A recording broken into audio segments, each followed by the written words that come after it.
Heart disease is the leading cause of death in the world. Around 17.9 million people die of heart disease every year. It is just amazing.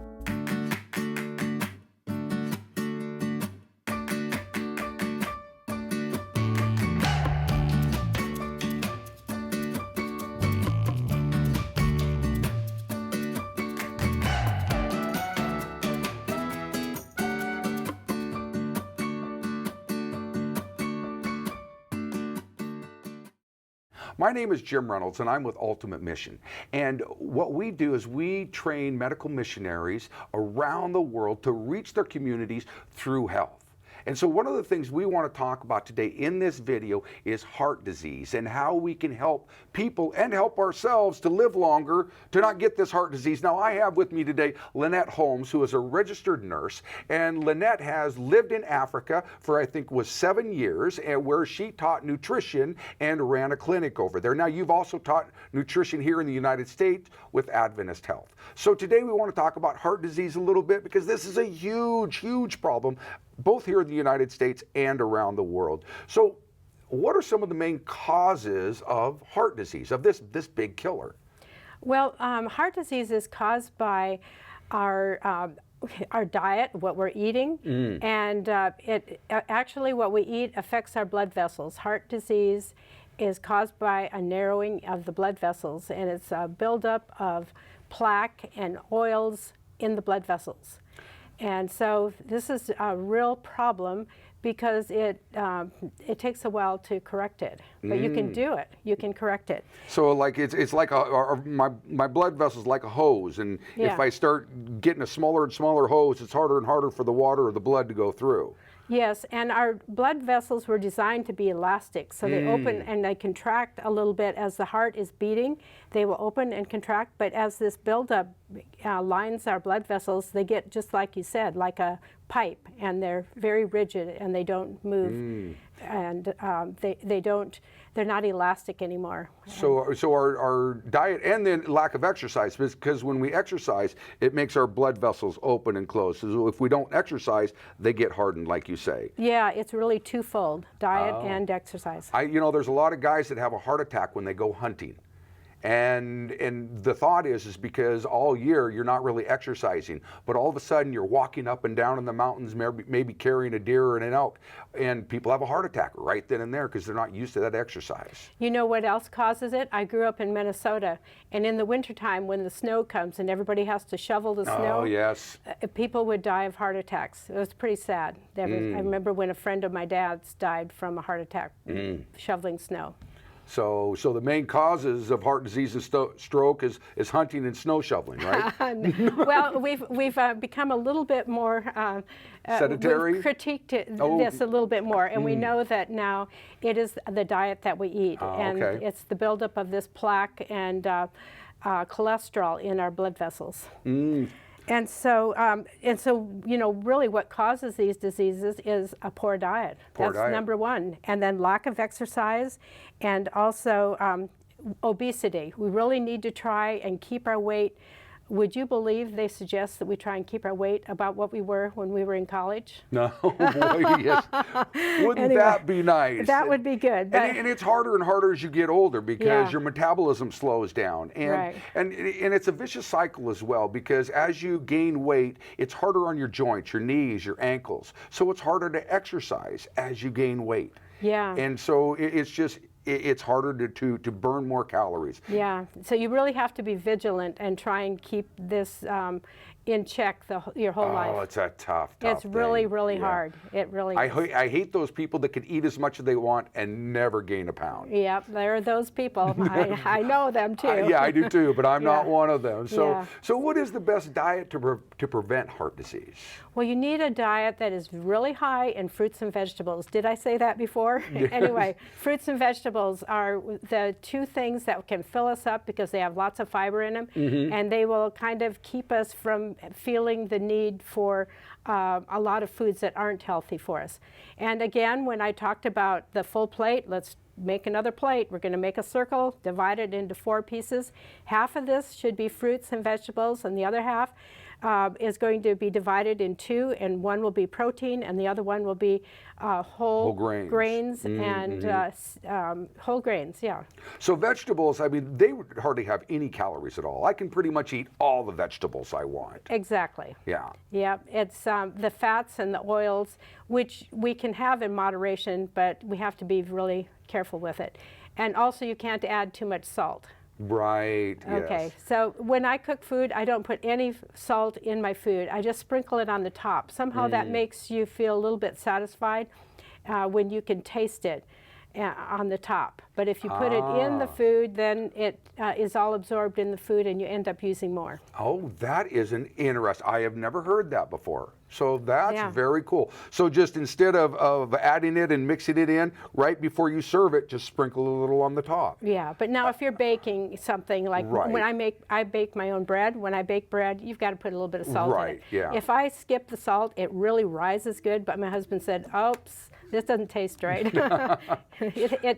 Salt is important. Even in the Bible, we are told that salt gives things flavor, and we need a little bit. We can't get along without it. Yeah, so and it's very important because Jesus tells us to be salt of the earth, and this is why our medical missionaries, or us as missionaries, even in every community, just goes out and tries to help people and meet their needs. And trying to help people with their diet is a wonderful thing to do. If you've wanted to do an outreach as somebody that goes to a church, as a Christian, going out and trying to help people be more healthy is a great outreach.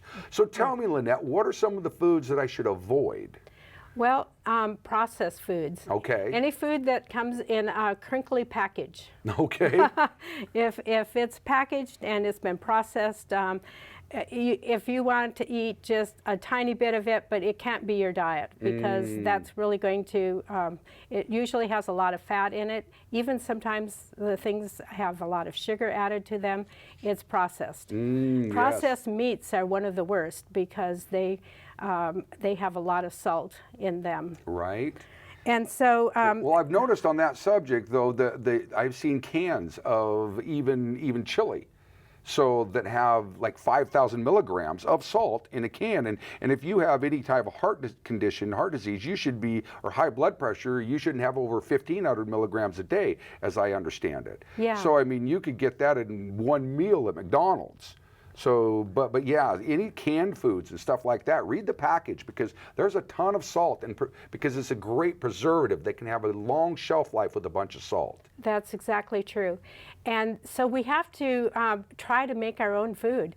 And it really isn't that hard to cook. I cook up a big pot of beans at the beginning of the week, put them in little containers, stick them in the freezer, pull them out one at a time, and there you have something that was made in a healthy way, not in a can, and it doesn't have to have a lot of salt in it. Yeah, okay. So if you can make your own food, you are going to do a lot better. And sometimes you have to do like I do. I cook 4 cups of beans in a pot, and it'll last a good week for my husband and myself. So just wanting to give you some ideas of what you can do.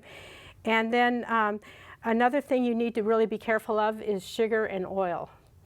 The sugar in the foods and the oil in the foods, they help you to, well, one of the reasons people have a heart attack is because they have diabetes. Did you know that? Oh, There's a real correlation between diabetes and heart attacks and stroke. Double whammy then. Yes, it is. So what did we say was a healthy diet? The diabetic diet is really a healthy diet. It's where you're not eating processed foods and you're eating foods as naturally as you can, as God has grown them.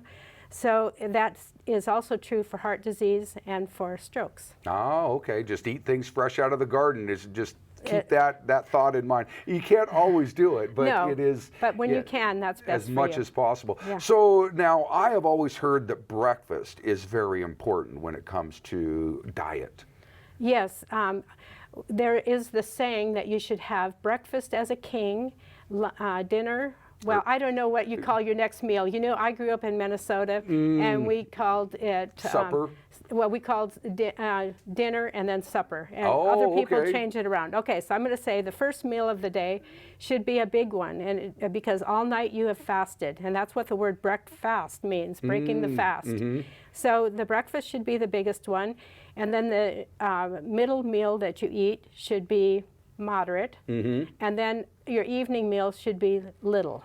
Yes, yeah. So your food doesn't have to digest all night long, because that can really interrupt your sleep, and it can make you feel really lethargic. Right, right. And you can lose weight faster if you eat breakfast. Right. They did a study on women, 60 women, and they gave half of them they gave all of them a 1,500 calorie diet. Yes. And then after, I think it was 6 months, half of them that were eating breakfast, well, the ones that didn't eat breakfast, just ate whenever they wanted, they lost weight. They lost about 9 pounds in that 6 months. But the half that did eat breakfast, they lost 19 pounds, almost double or over double the weight, just with the same diet, but they ate breakfast. Yeah, most people say a calorie is a calorie, but the time of day that you eat that calorie has been proven to make a difference. Yeah. How do we know if someone is having a heart attack? I mean, we've seen this, we've tried to prevent this, we're trying to eat the right diet, but there's people that, you know, it's going to happen. How do we know? What are some of the signs? If I'm looking at you, what am I looking for if somebody's having a heart attack? Okay, I'm glad you asked, because I have them all written down here. So I'm going to look at these. All right. Okay, actually between men and women it's different. Okay. And so in my slide presentation I will show that, but I'm just going to tell you in general. One of the first symptoms is a chest pain, and often the person it'll be so severe they'll just clutch their chest like this and probably bend over and just be in severe pain. And another thing is, and this chest pain isn't just going to go away, it's going to last probably a few minutes. It's going to be very severe. Okay. And then another thing is upper body pain. Sometimes this chest pain will radiate down your arm, maybe it'll be across your back. In women, sometimes it's up in the neck area, and it's going to be severe. You're going to be uncomfortable. If I see you over there grabbing your chest like that, I live here in the United States. I can call 911 and I can get help right away for Jim, but that's not everywhere in the world. Another thing, you may have pain that's actually going down into your stomach.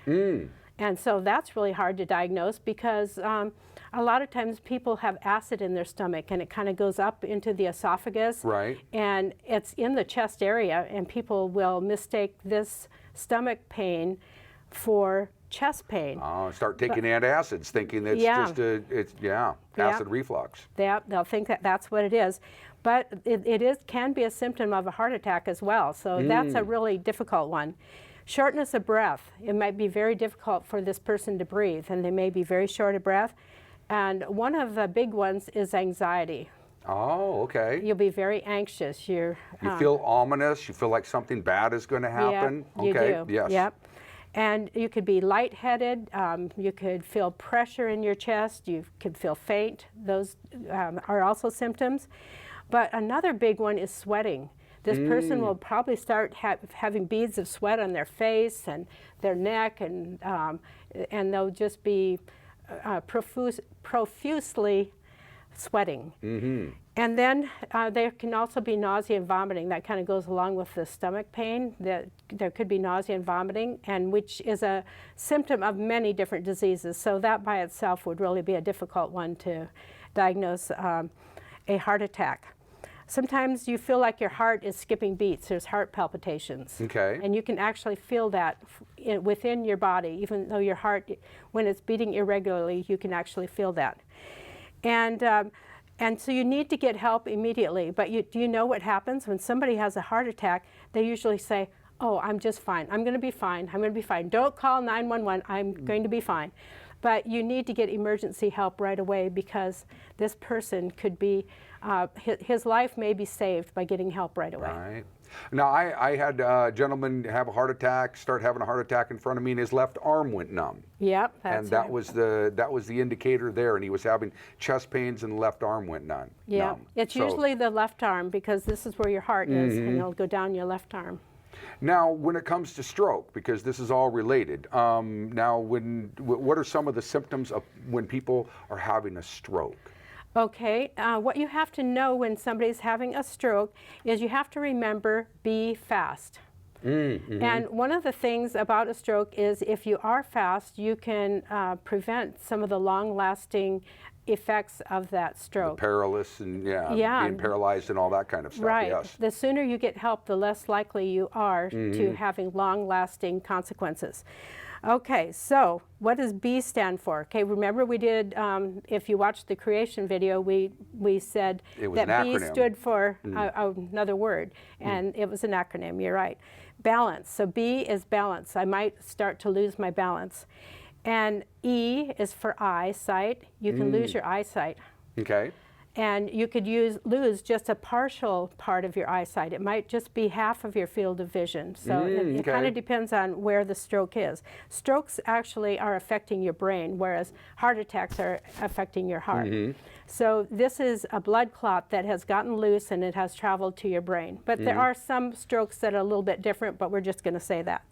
And then we have dizziness, and the person may not be able to stand, vision changes, facial drooping, and often one side of their lip will kind of hang down a little bit, and that is a sign of a stroke. And a severe headache, weakness, maybe not being able, maybe you're don't have a grip in your hand that you had before, and trouble speaking, and confusion. Yeah. Now I want to tell you, I once had a patient who had a very specific stroke. Everything was fine, but he couldn't speak. Oh, wow. And so that was very scary for him because he knew he needed help, but he couldn't ask for help. And so, but it was only his speech that was affected.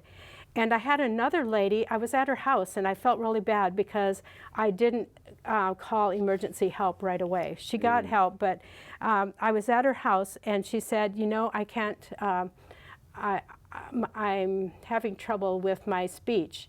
And everything is, I'm okay though, I'm fine. This has happened before. You know, she kept trying to reassure me that everything was okay, but it wasn't. Right. And so sometimes it's very specific. It can be the eyes. Sometimes it's a stroke that affects half of your body. The interesting thing about a stroke is if my right side of my body is affected, the stroke happened in the left side of my brain. Oh, okay. So it's the opposite. Right. That's the way the body is wired, the way God made us. So those are the signs of a stroke. All right. Well, Lynette, I want to show you something that I've learned, and you can correct me if I'm wrong, but give me both your hands, okay? So what I would do if somebody had a stroke is I would have you grab both my hands, and I would ask you to squeeze my hands. Yes. And I would try to feel whether or not that squeeze was equal. And then I would ask Lynette to raise both of her arms. And I would make sure that both arms raised correctly. The next thing I would do is ask Lynette to smile.